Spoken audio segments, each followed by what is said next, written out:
Arithmetic progressions exercise 5.3 question number 17 तक हम complete कर चुके हैं। अब करते हैं आगे। क्वेश्चन नंबर 18 देखते हैं।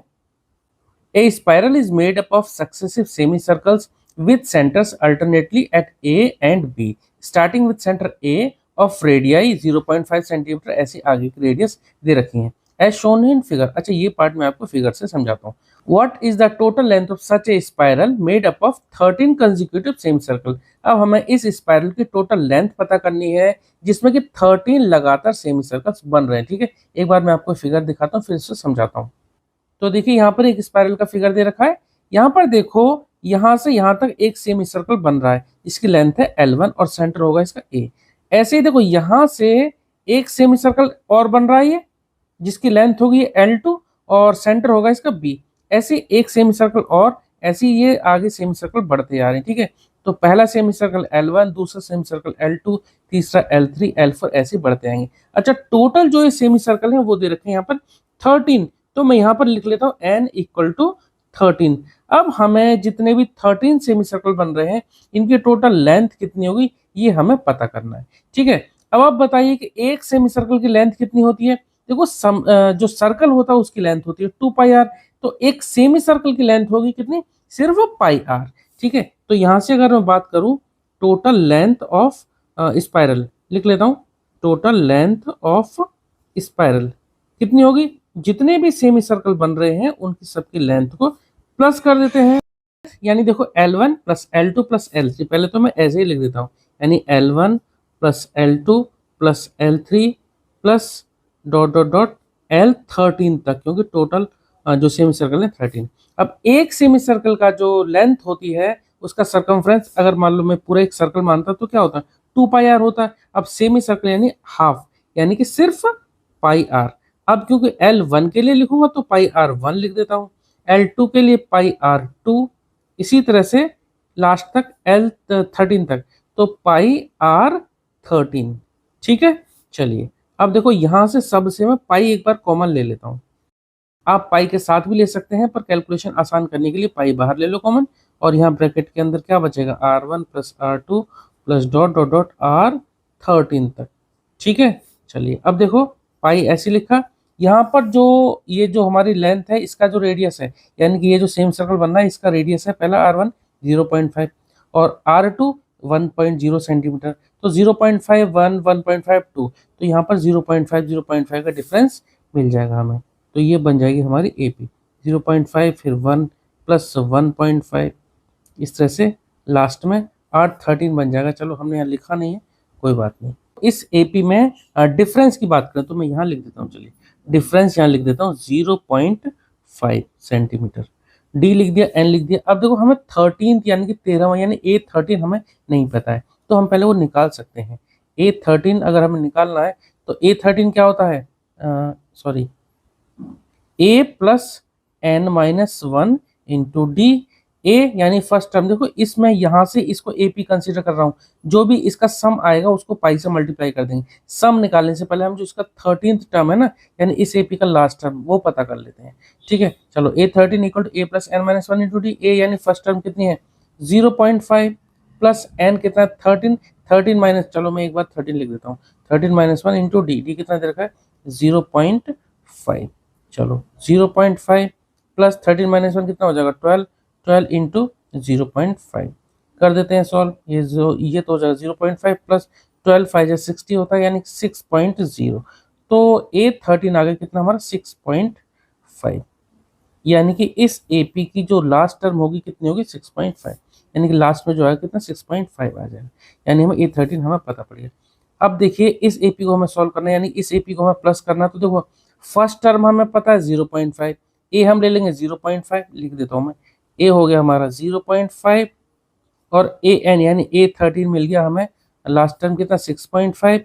N हमें पता है, N हमें पता है कितना 13। अब हम S13 पता कर लेते हैं। S13 निकालने का पाई से मल्टीप्लाई कर देंगे। ठीक है, इस बात को आप समझना। तो S13 इक्वल टू क्या होगा N/2 और ब्रैकेट में A प्लस AN होता है, ये हमारा फॉर्मूला होता है। N कितना है 13, तो 13/2 फर्स्ट टर्म A कितना 0.5 प्लस AN हमने निकाल लिया, यानी A13 निकाल लिया 6.5 सॉल्व कर देते हैं आसानी से। तो क्या आता है ये, इसको 13/2 को तो ऐसे ही लिखेंगे, इन दोनों को प्लस कर देंगे तो ये हो जाएगा 7। कितना हो जाएगा 7। तो ये आ गया 13/2 इंटू 7। अब देखो इसको आगे हम फिलहाल नहीं सॉल्व करते, क्योंकि देखो जो टोटल सम निकालेंगे ना, ठीक है, उसमें कैलकुलेशन में ये यूज आ जाएंगे, ये यूज हो जाएंगे। तो टोटल लेंथ ऑफ स्पाइरल क्या आ जाएगी, टोटल लेंथ ऑफ स्पाइरल। देखो यहाँ पे पाई था, यानी पाई की जगह हमने लिख दिया 22/7, और इन सब का सम कितना आ गया, यानी इंटू में पहले S13 लिख देता हूँ, ठीक है। तो 22/7 इंटू S13 की वैल्यू कितनी आई, 13/2 इंटू 7। देखिए मैंने इसको सॉल्व इसलिए नहीं किया था क्योंकि देखो 2 से ये कैंसिल आउट हो जाएगा और 7 से ये कैंसिल आउट हो जाएगा, ठीक है। चाहो तो आप कर सकते थे, लेकिन यहाँ पर फिर आपको कैलकुलेशन करनी पड़ती। चलो 7 से 7 कट गया और 2 से ये 11, ठीक है। तो 11 इंटू 13 मल्टीप्लाई कर देते हैं, 13 1 जा 13, फिर 1 कैरी, 13 1 जा 13 और 1 यानी कि 143 सेंटीमीटर, ठीक है। इस तरह से क्वेश्चन नंबर 18 हो गया। अब करते हैं क्वेश्चन नंबर 19। क्वेश्चन नंबर 19 देखते हैं, 200 logs are stacked in the following manner. देखिए ये 200 लॉग्स हैं, लॉग्स मतलब लकड़ी की जो बल्लियां होती है ना, वो इस तरह से एडजस्ट की गई हैं, इस तरह से अरेंज की गई हैं कि 20 logs in the bottom row, सबसे जो नीचे वाली रो है उसमें 20 है, 19 in the next row, 18 in the row next to the it. अब देखो सबसे नीचे 20 है, उसके ऊपर 19 है, फिर 18 है, एक तरह से हमारी एपी बन गई 20, 19, 18। इसके बाद in how many rows are the 200 logs placed. अब हमें यहाँ पे नंबर ऑफ रोज पता करनी है, यानी कि एन पता करना है कि 200 लॉक्स 200 लॉक्स जो कितनी रो में प्लेस करी गई, and how many logs are in the top row, जो सबसे ऊपर वाली जो रो आएगी उसमें कितने लॉक्स होंगे, ये हमें पता करना है। अगर हम नीचे वाली रो को ए मानते हैं, फिर A2 A3 इस तरह से जो टॉप वाली होगी क्या होगी, AN होगी, उसमें कितने लॉक्स होंगे, कितनी बल्लियां होंगी, वो हमें पता करना है, ठीक है। चलिए करते हैं इसे। तो देखिए टोटल लॉग्स हमारे पास 200 है, तो S20 हो गया 200। फर्स्ट टर्म यानी कि जो हमने सबसे नीचे वाली रो में कितने 20 लॉग्स रखे थे, तो A हो गया 20, और D क्योंकि हमारी ये AP बन जाती है 20, 19, 18, तो टॉप वाली जो रो होगी उसमें कितने होंगे AN, वो हमें पता करना है, और कितने रो बनेंगे वो हमें पता करना है। तो यहाँ पे N हमें पता करना है, तो N हम लिख देंगे N equal to question mark, और AN वो भी हमें पता करना है, तो AN equal to question mark. Difference कितना हो गया, देखिए 19 - 20 कितना हो जाएगा, -1, ठीक है। तो देखिए n पता कर लेते हैं, और an सबसे पहले हम क्या करेंगे, पहले n निकालेंगे किससे, Sn वाले फॉर्मूले से, क्योंकि हमें Sn गिवन है। Sn का फॉर्मूला क्या होता है, Sn equal to n/2 2a plus n-1 into d, ठीक है। Sn यहाँ पर है S20, यानी कि ये हो गया 200, तो 200 इक्वल टू n हमें पता नहीं है, n का मतलब number of rose, 2a, a दे रखा है 20, तो 2 इंटू 20 प्लस n हमें पता नहीं, तो n-1 इंटू d कितना दे रखा है, माइनस का 1। चलिए सॉल्व करते हैं इसे। देखो ये तो हो जाएगा, देखो 2 को इधर मल्टीप्लाई कर सकते हैं, तो ये हो जाएगा इधर 400 इक्वल टू n को यहीं रहने दो, और ब्रैकेट में 2 इंटू 20 40 हो जाएगा। अब देखो प्लस -1 को इन दोनों से बारी बारी करेंगे मल्टीप्लाई, -1 को इससे करेंगे तो ये हो जाएगा माइनस का n, और ये करेंगे तो प्लस का 1, ठीक है। चलो देखो n 40 प्लस 1 ये हो जाएगा 41, 41 माइनस n को मल्टीप्लाई कर देते हैं अंदर, कितना आ जाएगा 41n माइनस n स्क्वायर, और ये इधर है 400। सही से इस क्वाड्रेटिक इक्वेशन को लिख लेते हैं, n square minus n square को इधर ले आते हैं, n स्क्वायर इसको भी इधर ले आते हैं, तो माइनस का 41n, और ये तो है ही इधर, तो प्लस का 400 इक्वल टू 0। अब हम इसके मिडिल टर्म स्प्लिट कर लेते हैं। अब यहाँ देखो n स्क्वायर का कोफिशिएंट 1, और लास्ट टर्म क्या 400, 1 और 400 को मल्टीप्लाई करेंगे तो 400 आएगा। अब 400 के ऐसे दो फैक्टर करें, ऐसे दो नंबर ढूंढे 400 को तोड़ने पर जिनका मल्टीप्लिकेशन तो है 400 और जिनको तोड़ने पर है माइनस का 41। कैसे पता पड़ेगा, हम 400 का एलसीएम कर लेंगे। चलिए यही कर लेता हूँ मैं रफ वर्क, ठीक है। 400 का हम प्राइम फैक्टर कर लेते हैं, तो कितना आ जाएगा 200, फिर 2 से करेंगे तो ये आ जाएगा 100, फिर 2 से करेंगे 50, फिर 2 से करेंगे 25, और आएगा 5 5 25, यानी ये आ गया इतना।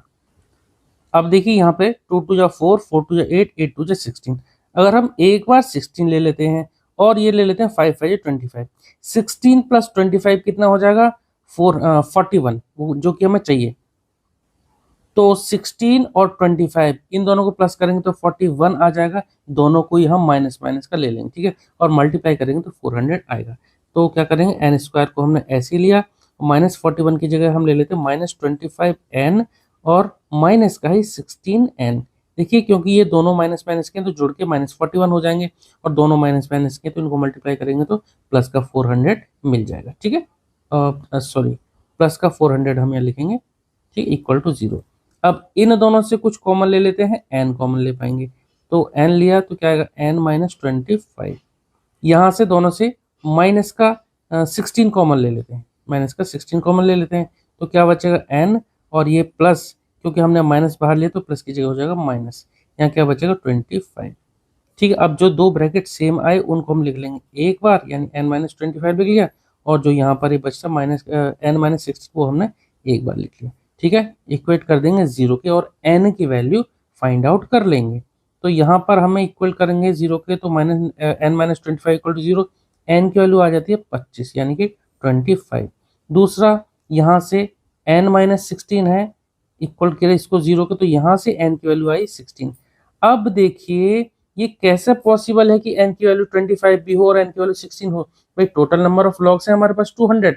अब कौन सा सही है, इन दोनों में से कोई एक सही होगा। नंबर ऑफ रोज या तो 25 होंगे या नंबर ऑफ रोज 16 होंगे। ये कैसे पता करेंगे, ये हम पता करेंगे an निकाल करके, ठीक है। तो एक बार an में n की वैल्यू ये पुट करेंगे और एक बार an के लिए n की वैल्यू ये 16 पुट करेंगे, ठीक है। तो चलिए पहले an निकाल लेते हैं। तो an का हमारे पास फॉर्मूला होता है an equal to a plus n minus 1 into d, ठीक है। अब सॉरी, अब इस an के फॉर्मूले में पुट कर देते हैं। तो a कितना है, a हमारा फर्स्ट टर्म यानी कि 20 प्लस n हम यहाँ ले लेते हैं n इक्वल टू 16। तो मैं यहाँ लिख लेता हूँ पहले, let us take n equal to 16, ठीक है। सॉरी, इसको आप ना ये वाला जो पार्ट है इसको आप रफ मानना, ठीक है। यहाँ जगह नहीं थी इसलिए मैंने इसको रफ वर्क लिख देता, ठीक है। चलो यहाँ आप एक बार लिख लेना, let us take n equal to 16। तो n इक्वल टू 16 लेते हैं तो कितना आएगा 20 प्लस n माइनस 1 यानी कि 16 माइनस 1 कितना हो जाएगा 15, और इंटू डी कितना है माइनस 1, तो माइनस 1 यहाँ लिखा। तो 20 15 1 15, तो माइनस का 15 हो जाएगा। तो यहाँ पर कितना आ जाएगा, ये आ जाएगा 5। तो an की वैल्यू आ गई 5, यानी कि जो टॉप रो जो होगी उसमें होंगे कितने 5 लॉग्स होंगे, ठीक है। अब n इक्वल टू 25 ये भी चेक कर लेते हैं कि 25 वाली रोज में कितने आ रहे हैं टॉप में। तो यहाँ लिख लेते हैं let us take n equal to 25। तब यहाँ से an की वैल्यू कितनी आती है, an इक्वल टू फॉर्मूला हमारा यही रहेगा सेम। तो a plus n minus 1 into D, A कितना है 20 प्लस n कितना लिया हमने इस बार 25, तो 25 माइनस 1 कितना हो जाएगा 24, और डी की वैल्यू माइनस का 1। अब यहाँ से आप देखिए 20 ऐसी रखा, 24 इंटू माइनस 1 कितना जाएगा माइनस का 24। सॉल्व करेंगे तो ये आ जाएगा माइनस का 4, an इक्वल टू माइनस का 4। यानी कि जो लॉग्स जिस तरह से अरेंज किए हैं उसमें एक रो में यानी टॉप रो में माइनस के नंबर आ रहे हैं, माइनस नंबर ऑफ 4। ये हमारा पॉसिबल नहीं है, नॉट पॉसिबल, ठीक है। भाई ऐसा कैसे हो सकता है कि किसी रो में हमारे माइनस के लॉग्स आए, तो ये पॉसिबल नहीं है। इसलिए it implies that we would take n equal to कितना, n equal to 16, n equal to 16 लेंगे। यानी नंबर ऑफ रोज हमारे कितने हो गए 16। हम यहाँ लिख देते हैं एक बार नंबर ऑफ रोज, यहाँ लिख देता हूँ दैट इज यानी I, that is n equal number of rows कितने हो गए इक्वल टू 16। एंड जो नंबर ऑफ लॉग्स कितने होंगे टॉप रो में, तो आप यहाँ लिख भी सकते हैं number of logs in top row में कितने होंगे जो हमने निकाले थे a equal to 5, an equal to 5, यानी कि नंबर ऑफ लॉग्स होंगे 5, ठीक है। ठीक है, तो इस तरह से क्वेश्चन नंबर 19 हमारा कंप्लीट हो गया। आई होप कि आपको समझ में आया होगा। चलिए मिलते हैं नेक्स्ट वीडियो में क्वेश्चन नंबर 20 के साथ। Okay, thank you.